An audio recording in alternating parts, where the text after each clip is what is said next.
Sachin Tendulkar, an absolute legend. What's it like playing against the little master? Well, he's just all class, really. His defence is so strong. But the thing that really stands out to me is that he can hit the same ball to about 5 different places around the ground for 4. I remember playing him in India, and Nathan Horrocks was bowling, and he was bowling exactly the same ball, and he'd hit one over mid-wicket for 6, he'd hit one over cover for 6, he'd lap one down to third man for 4, and then he'd work another one off his pads to square leg for 1. And for a bowler, that's pretty hard to bowl to. So yeah, he just oozes class, and he knows his game so well. He knows how to score runs, and yeah, he's going to be a big wicket for us. Describe Sachin Tendulkar. Peter Siddle's first Test wicket. People sort of wrote him off a few years ago, and then he just started making hundreds again and kept making them. I've only met him a couple of times. Quiet. I know as soon as he comes on screen in India when we're at a game, it just goes nuts. But besides that, I think he's the master of cricket.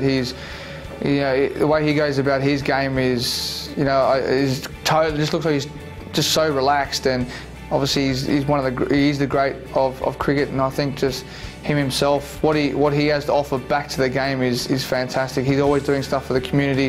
And as a person, he's very inspirational and someone that you definitely look up to. Genius. Unbelievable record, longevity in the game. That's how I look at success and judge somebody on their success. If you can play that many one-day games and tests for your country and perform as consistently as he has with the pressure of a nation on his back, there's been no greater player in my time. How hard do you think it is for Sachin Tendulkar to perform at such a great level despite his age? Yeah, but he keeps making runs. Proves that age really is not a factor. I did witness him making a couple of hundred in a test.